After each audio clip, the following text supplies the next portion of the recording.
একজন তরুণ রাজনীতিবিদ হিসেবে জনাব সারোয়ার তুষার আপনার কাছে একটি প্রশ্ন করতে চাই, সেটি হচ্ছে এরকম যে আসলে এটা আসলে গুচ্ছ প্রশ্ন। আমরা সাবেক প্রধানমন্ত্রী শেখ হাসিনাকে সংবাদ সম্মেলনে বলতে শুনেছি তার পিয়ন 400 কোটি টাকা নিয়ে চলে গেছে, তা তিনি ধরতেও পারেননি।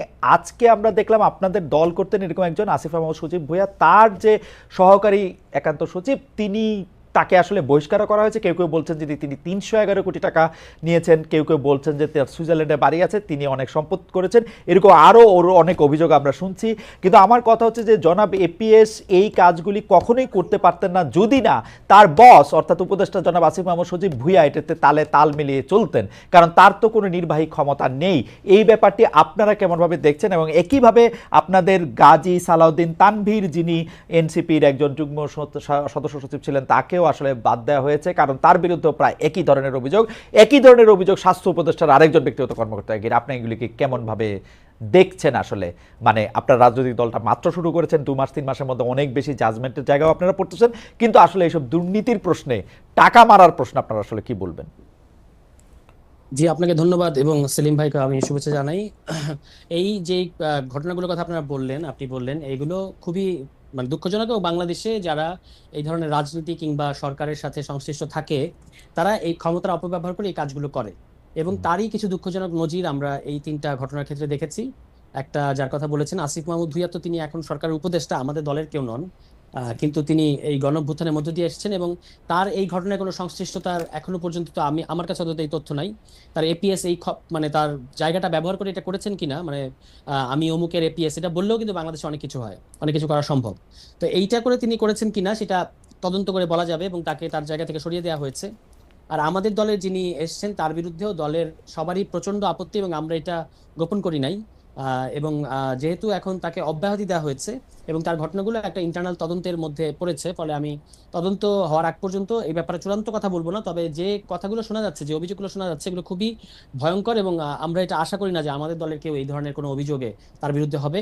তো এই কারণে আমরা একটা শৃঙ্খলা কমিটি করেছি যে যেন আমাদের দলের কারোর বিরুদ্ধে যদি এই ধরনের কথা আসে, কারণ এরকম অনেক অ্যাম্বিশাস লোক, এখন যেহেতু একটা অপেক্ষাকৃত ভালো সময় বলবো আমি, তো অপেক্ষাকৃত ভালো সময়ে অনেকেই আসবে একটা রাজনৈতিক দলের মধ্যে। আমাদেরও আরো মানে কাউকে রিক্রুট করার প্রসেসটা আরো সলিড হতে হবে, কিন্তু তবু এর মধ্যে দিয়ে কেউ কেউ মানে যে কোনো ধরনের অপকর্মের মধ্যে যুক্ত হতে পারে।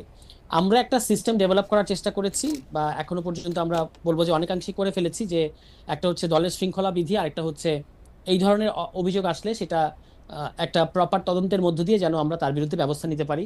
তো সেটা আমরা করেছি এবং যিনি তানভীর সাহেব, তার বিরুদ্ধেও আমরা অলরেডি আমাদের কার্যক্রম শুরু হয়েছে বা তদন্ত চলছে। এবং আমরা আশা করি যে তার বিরুদ্ধে অভিযোগগুলো যদি প্রমাণিত হয় তাহলে অবশ্যই তার বিরুদ্ধে সাংগঠনিক ব্যবস্থা, এখন তো একটা সাময়িক ব্যবস্থা নেওয়া হয়েছে, একটা মানে চূড়ান্ত ব্যবস্থা তার বিরুদ্ধে হয়তো নেওয়া হবে যদি অভিযোগগুলো প্রমাণিত হয়।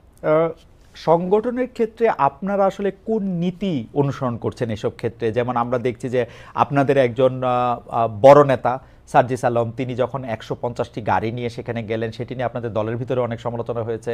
আমরা যখন দেখলাম যে আপনাদের একজন দলের বড় নেতা, উনি একটি বিরাট অফিসে বসে বিরাট করে একটু সিগনেচার দিয়ে একটু ছবি টবি তুলছেন, সেটাও আপনাদের দলের মধ্যে অনেক সমালোচনা হয়েছে। আপনারা কি এগুলি দল থেকে উৎসাহিত করছেন, নাকি আপনারা দলের মধ্যে এগুলি প্রশ্নবিদ্ধ করছেন? আপনারা কি মনে করছেন যে আপনারা এরকম একটা দল হবেন যে যেমনি ইচ্ছা সে তেমন করুক, নাকি আপনাদের একটা নির্দিষ্ট একটা নীতিমালা বা গাইডলাইন আপনাদের আছে? আপনারা যে আমাদের পরিষ্কারভাবে আমরা চাই যে আমাদের দলের যারা নেতা কর্মী বা বিশেষত যারা কেন্দ্রীয় নেতা, এমনকি মহানগর বা জেলা পর্যায়ের নেতা, তারা যেন কোনো ধরনের অপকর্ম কিংবা এই ধরনের কর্মকাণ্ডে যেন না জড়ায়। তো সেই ক্ষেত্রে আমরা একটা প্রপার গাইডলাইন করেছি এবং সেটা ইতিমধ্যেই আমাদের সংগঠনের নীতি নির্ধারণী ফোরামে প্রস্তাব করা হয়েছে।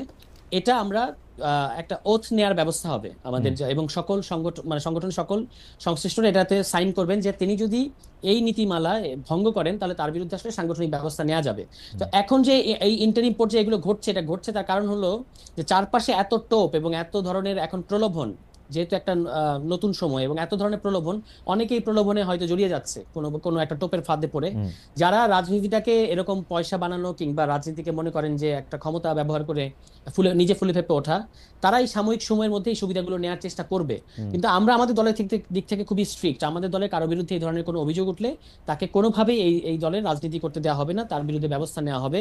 অন্য যেটা বলেছেন যে শোডাউনের প্রশ্নে, এটা আমরা অনেকবার বলেছি যে আমাদের ক্ষেত্রে দুটো ডিলেমা তৈরি হয়েছে। একটা হচ্ছে আহ, আমরা বলছি একটা নতুন রাজনৈতিক বন্দোবস্তের কথা, হুম, আবার আমরা যখন স্থানীয় পর্যায়ে যাচ্ছি তখন ইতিমধ্যেই অন্তত দুটো শক্তিশালী দলকে আমাদের মোকাবেলা করতে হচ্ছে, হুম, একদিকে বিএনপি, একদিকে জামায়াত ইসলাম। হুম, আমরাও তো আসলে তাদের সাথে প্রতিযোগিতা করে ফার্স্ট পজিশনটা নিতে চাই। হুম, তো সেই ক্ষেত্রে যেটা হচ্ছে যে আমাদের অনেকের মধ্যে এরকম একটা চাপ তৈরি হচ্ছে যে কিভাবে আমি দ্রুত মানুষের কাছে হুম, পরিচিত হব, কিভাবে বা আমাকে যে হুম, একটা গ্রহণযোগ্য জনপ্রতিনিধি হিসেবে মানুষ মনে করবে, সেটার জন্য আমাকে কি কি করতে হবে। তখন কারো কারো মনে হচ্ছে যে আমাকে হয়তো এমন একটা কিছু করতে হবে যে যার মধ্যে দিয়ে আমি দ্রুত অ্যাটেনশন পাবো।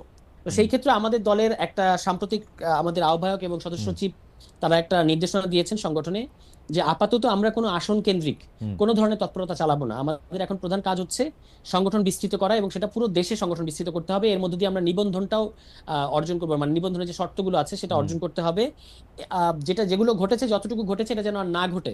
হুম, এই কারণে আমরা আমাদের সকল সংগঠকদের, যে যে হুম, সার্জিস আলম নিজেও আমাদের মানে অন্যতম প্রধান সংগঠক, হুম, তিনি উত্তরাঞ্চল সামলাবেন।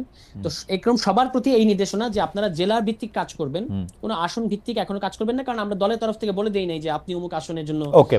এলিজিবল, কিংবা আপনি অমুকে অমুক আসনের জন্য, এরকম আসন ভিত্তিক কোনো কিছু ডিস্ট্রিবিউশন এখন আমাদের দলে হয় নাই। আপনাদের কাছে যে অনেক প্রলোভন আসতেছে, এই কথা কিন্তু আমরাও বাইরে থেকে অনেক শুনতেছি। সেলিম ভাইও নিশ্চয়ই শুনেছেন, সেলিম ভাই নিশ্চয়ই এটা পরে পর বলবেন। এর কারণ কি আপনাদেরকে বললে লাভ হইতেছে সেজন্যই তো, মানে আপনারা হচ্ছে কোন একটা তদবির আপনাদের কাছে আসে, আপনাদেরকে বললে কখনো আপনারা টাকা না নিয়া, কখনো টাকা নিয়া, কখনো আমাকে ভালোবাসিয়া আপনারা এই ফোন করেন, তখন এটা কাজ হয়ে যায়, তাই তো? বিকজ এটা আপনাদের না গভর্নমেন্ট। দেখেন, না না, এরকম না। আমাদের কাছে যে অনেক তদবির আসে, ব্যাপারটা সেরকম না। হ্যাঁ, কেউ কেউ এরকম প্রলোভনে ফাঁদে পড়তে পারে বলে আমি আন্দাজ করছি, কারণ এরকম তো দুই একটা ঘটনা শোনা যাচ্ছে। আচ্ছা। কিন্তু অন্যান্য মানে এখন পরিস্থিতিটাই এমন, এখন একটু আগেও আপনার হ্যাঁ, এখানে আলাপ হচ্ছিল শুরু করার আগে, যে পরিস্থিতিটাই বাংলাদেশে এমন যে হুম, প্রচুর মানুষ প্রচুর ধরনের তদবির করছে, সবাই রাইট। সবার জন্য তদবির করছে, যে যে যেভাবে পারছে। এবং এটা শুধু এনসিপির কাছে তদবির আসে ব্যাপারটা এরকম না, আরো এর অন্তত 4-5 গুণ বেশি তদবির আসে বড় রাজনৈতিক দলগুলোর কাছে, এবং তারা ওকে, এটাকে কিভাবে ব্যবহার করে সেই সেই কিছু কিছু কথা আমরাও শুনতে পাই। ওকে।